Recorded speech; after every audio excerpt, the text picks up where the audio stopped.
Good morning. This is Kasha Rashfal. Welcome to day 4 of the Questions Are the Answer series. I've been loving this and it's been so fun to share with you my passion. Hey, Tracy, thanks for the hearts. Thanks so much. I'm just going to share my video here. I've been loving, hey Maciek, hey Shelly, nice to see you. Good to see you. Thanks so much for sticking with me here. I've just loved this series and I loved receiving your comments, and some privately, some publicly. It makes my heart melt that me sharing this knowledge with you it's impacting your life. So I'm just gonna see if my video's up so I can share it. Not yet. Okay, that's great. We'll wait. Let's pick a card for the day. Oh, here we go.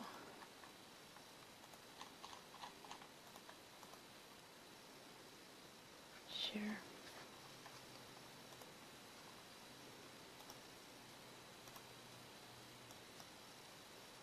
Okay, and we're rocking. All right, so let's pick a card. So today we're talking about the last step to truth and finding the answer. And then I'm going to share some of my favorite questions with you. Fertile ground. Your ideas and creations are experiencing rapid growth. There you go. That's what truth brings us. It brings us more choice, more information to take action, and that's what it's all about. So, once you have your answer, because by now we know how to get the answer. Thanks for all the hearts. I love them. Thank you, and for the little smiley people. So day 1, we talked about how to get into the vibration of getting the answer. We talked about that questions have a different vibration than the answer does, and there's things you can do to allow the answer to come to you. Day 2, we talked about, what did we talk about? I can't remember. It totally escaped my brain. Truth, I believe, and oh yes, how to answer from a truthful place. How do you answer? Is it a habitual answer that you just are always giving because that's what you're used to? And how to actually dig out and unearth the truth. And then yesterday we talked about dangerous questions and dangerous answers. And how to navigate that. How do you know if you actually want to know the answer to a question? And then today we're talking about what to do once you get an answer. And this is something that I discovered a long time ago. I, of course, learned it the hard way, meaning I would ask questions, I would get answers, and then I wouldn't do anything with it. And I would just sort of go along asking more questions, getting more answers, and getting more frustrated because I didn't do anything. I didn't take action. And partly because I never felt worthy of, that I could actually create change, and that I thought change was possible for me. I thought I was the only human being on earth who didn't fit those rules. Like, I thought I was super special and the universal law didn't apply to me. So I didn't do the work until the day when I realized this is what's happening. I'm asking great questions, getting amazing answers, but I'm not actually taking action. And even though I still didn't really feel worthy, I decided, you know what, I'm just going to, for shits and giggles, I'm going to, for 30 days, implement everything I know and see what happens. And thank goodness I did that, because stuff changed. My life actually changed for me. I realized I am worthy. I began a self-love practice and got to know myself on a much deeper level. So don't do what I did and take action. Now, one of the main questions, I guess, is, thank you for the hearts. I know, it's like revelation. Do the actions and shit changes. Amazing. I didn't get that memo until a couple years ago. How do you know what action to take? That's like the number one question that I see and that I hear is, how do I know? And the plain and simple answer is you ask yourself, you ask your guides, you tune in, you sit down, you shut up and you listen. And with genuine intent to receive the answer and to take the action, you wait for the answer to come. And it does. And the first action may be, I don't know, drink more water. It may be like meditate 5 minutes a day. It might be go outside and take a walk, go hug a tree. It might not come to you in this epic, write a book type of answer, because that would freak you out, right? It would totally freak you out. But you get the first step. And this is where you're also building trust with your intuition, with your heart, with your soul. That when you get an answer, you're actually going to take the step. And then when you take that step, you'll take the next step and the next and the next. And pretty soon, all these little tiny steps will add up to a lot of impact. Thank you for the hearts again. I love them. So if you don't know what to do, ask, get the answer, and then do it. Like seriously, just do it. That's simple. Shelley says, I have a big question in my life right now and I feel like I know the answer, but then I don't know if I'm wishful thinking that or if I'm in fear of not wanting to take action. I want to take, yeah. Let's see if I can see more. I can't. That's all I can see. Well, and that's where being super honest with yourself is the key, Shelley. Thank you for bringing that up. That's an awesome question. Like you said, you think you know the answer. You don't know if you're wishful thinking. And that's where asking yourself the question over and over again and really sitting with the answer and being honest with yourself about whether or not that answer is coming from a hopeful place or an actual, like, honest to goodness, truthful, yes, this is how I feel, this is what I know, that place. And even if right now it's wishful thinking, that's okay. It's okay because that's where you're at right now. And so be okay with that. Love yourself for the honesty that you are able to come up with. Like, this is, if I had known this when I was younger, oh my God, I would be in such a different mental, emotional space, right? Because what we do is we ask, we receive the answer, and then we question ourselves. It's not even a matter of is it right or is it the wrong answer. That doesn't matter. It's how do you feel about yourself as you're answering it. I think that's the key. And that's, like, if there's one thing the Akashic Records have taught me in my time in there, in working in there, is the choice, the question, the answer almost doesn't matter as much as how you feel about yourself in that moment matters. Thank you so much for the hearts. So when you ask that awesome question that you're asking and you get an answer, are you able to find compassion for yourself? Are you able to find a deeper love for yourself, for your courage, for your willingness to look inside? Are you able to go to that place of absolute love for yourself? Because that's where the truth lives.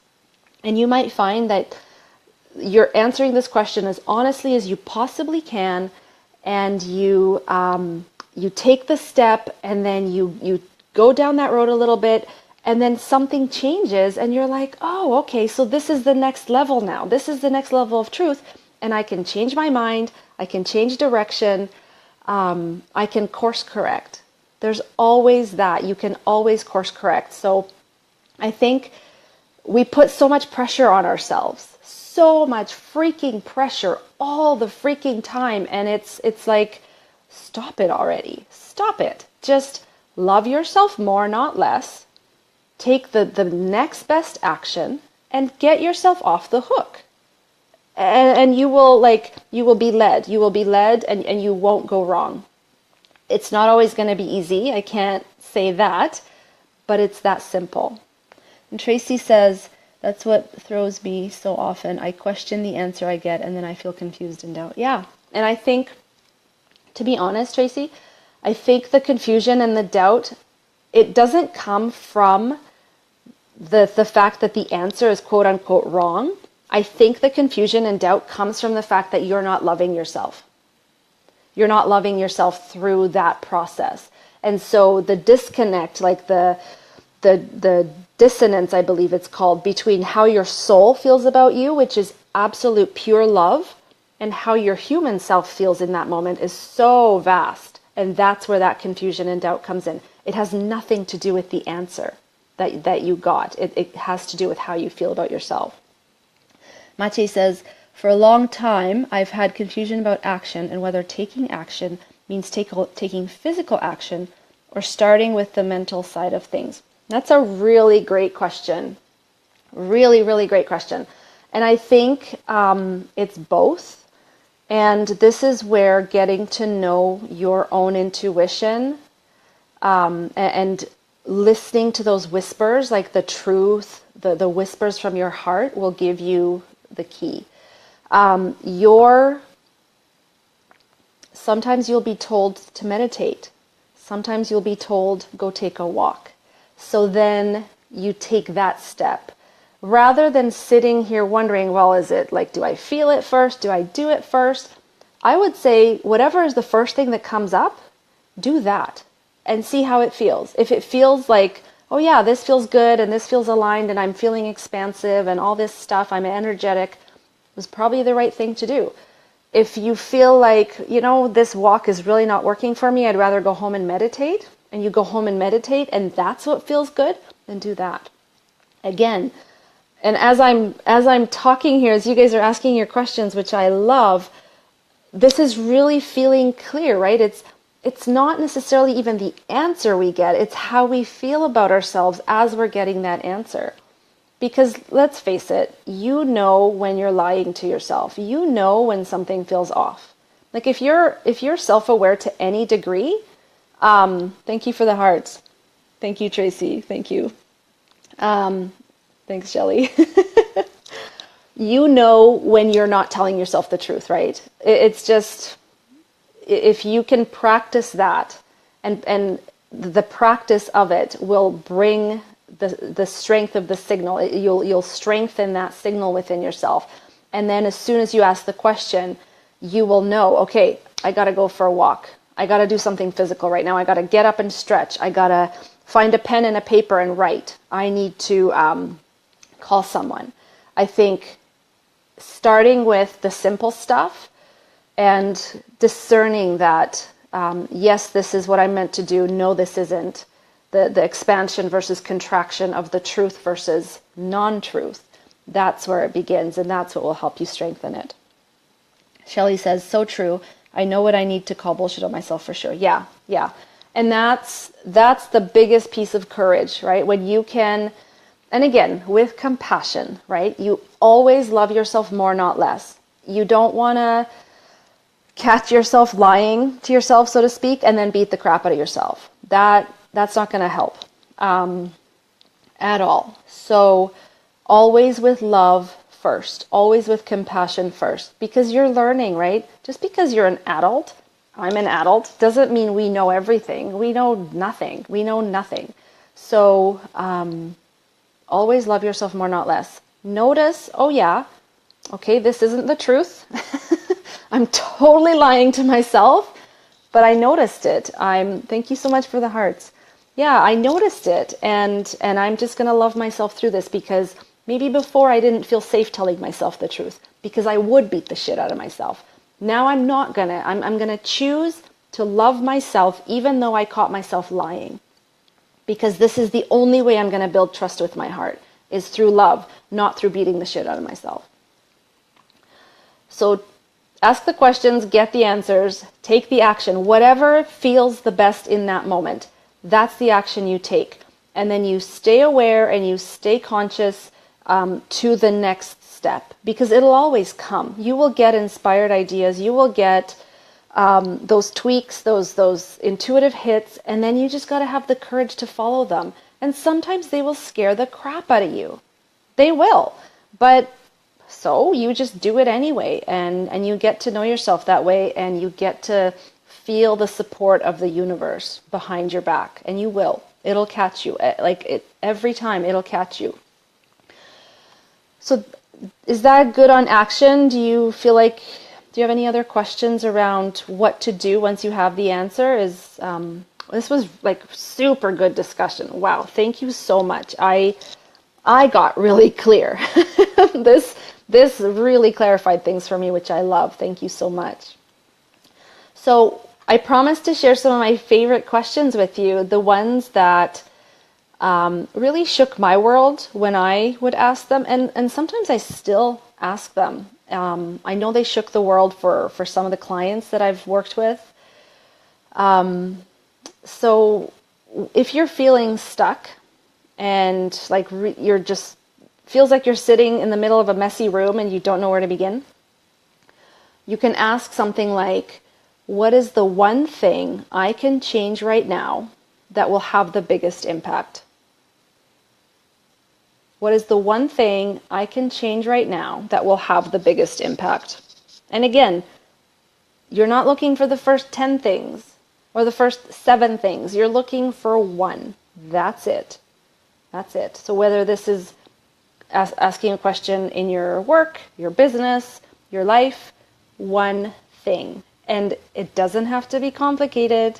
It can be simple, like I need a glass of water right now. I need to listen to my body. I need to start by, folding all the clothes in the basket, and then the room will go from there. So there's another thing, another question that this one, I ask myself this one all the time, and it is freaking life-changing. What is the one thing that I judge in myself that I think other people see? What is the one thing that I judge in myself that I think other people see?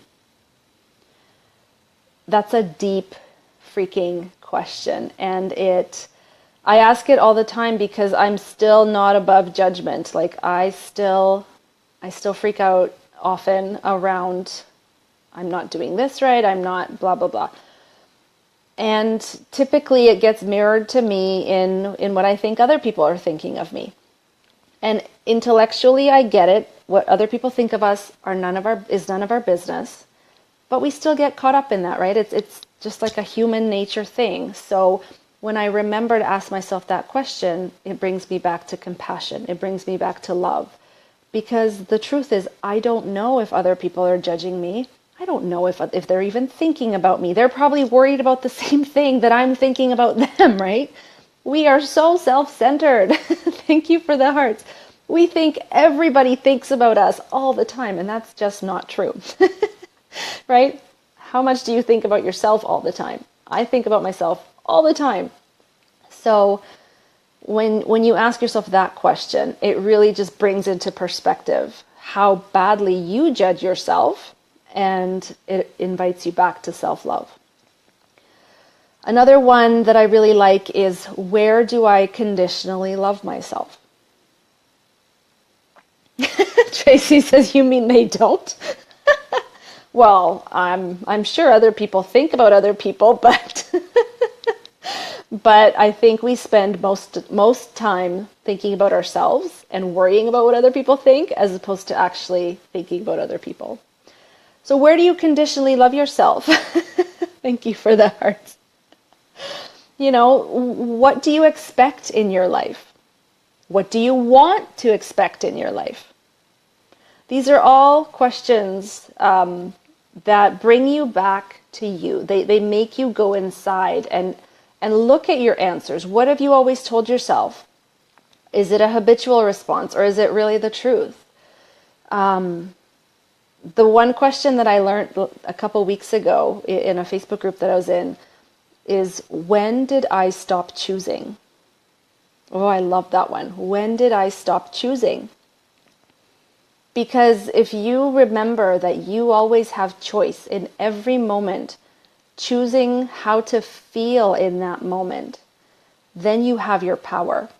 When you stop choosing and you get into reactive mode, you give your power away. So it's really as simple as reminding yourself, when did I stop choosing? Doesn't mean you have to like what's happening. This is absolutely not what I'm saying. You don't have to choose to like it. You just have to choose to be honest with yourself about what it is you're feeling. So most of those questions start either with a what or a why or a where. Those are the most powerful questions. So when you're looking at formulating a question for yourself, you want it to mirror to you. Thank you for the hearts. You want it to mirror to you something that will bring out truth, but without making you explain yourself or justify anything. So Shelley says, love that. I've given my power away this week and it feels terrible. Yeah, because it's okay, right? It's okay. We forget. And we are reminded. So love yourself more, not less, even when you forget. So questions that start with when, what, and where, like where do I conditionally love myself? What is it that I actually want? What is the one thing I can do? Those tend to open you up. Whereas questions that begin with why, you got to be really careful, because if you ask a question like, why is this happening again? It tends to put you on the defensive, and it makes you justify and explain. So why questions can be very powerful. Thank you for the hearts. If you frame them a certain way. So in the email for day 4, I put a bunch of really awesome why questions, such as, why am I committed to the truth? Why am I good enough? Why do I always find the answer? Why am I worthy? Those are really awesome, really powerful questions to open you up and get you self-reflecting in a positive way. So it's questions that you're not explaining or justifying why you're stuck. Thank you for the hearts. You're almost like explaining and justifying to yourself why you're good enough. In which case, I don't think that's justifying. I think that's, I don't know what that's called, but I hope that's making sense. Why am I creative, amazing, beautiful, fun, all those things? Why do I love myself? That type of why question is really powerful. But when a question, any question that makes you justify or explain is not powerful, that shuts you down. So just as you're formulating your questions, just ask yourself about the question itself. Is this really helping? Like, is this question actually adding value to my life, or is it making me shut down? And that's it. So, you know, I have, when I work with people, I am intuitively guided what to ask. So I don't have a huge list of questions that I just throw a dart at and pick out and then I ask it. It's just, I've been practicing asking questions for years, and I trust that the question I ask is exactly the right one that I need to ask. And that's a practice, and it's something that anyone can learn. It's just a skill that you can practice and learn. So I'm hoping, I trust that this series gave you not only the background on the energy of questions and answers and how to navigate that, but also gave you some powerful questions and some food for thought on how to expand from here, how to formulate your own amazing questions so that you can grow and get to the truth and love yourself more, not less, and make the different choices that the answers bring you, and have the courage to take the action, because that's basically it. The ingredients for an amazing life is love more, not less, truth, choice, and action. When it boils down to that, that's it. At least that's as far as I've gotten in the recipe. There's probably more, but you know, that's all I know for now. Tracy says, this is really powerful series, Kasha. Thank you. Really enjoyed it. Thank you so much. That means a lot to me. That means a lot to me.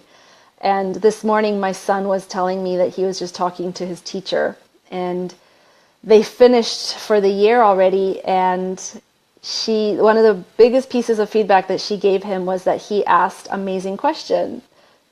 And he looked at me and said, because I had the best teacher, pointing at me. And that just made me feel so good, because I do ask hard questions, always. I know I drive my kids crazy sometimes, but it, it obviously makes a difference. I know. Thank you for the hearts. I know, isn't that like it's the biggest piece of evidence that I've received today, that I'm amazing at being a mom, amazing at being a parent, and great questions, and great questions will change your life. So thank you for being here with me. Thank you to everyone watching the replay. I would love to hear, what is your favorite question? So feel free to post it below, or message me privately. What is your favorite question? Or have you ever been asked a powerful question that just like shook your world and opened it up for you?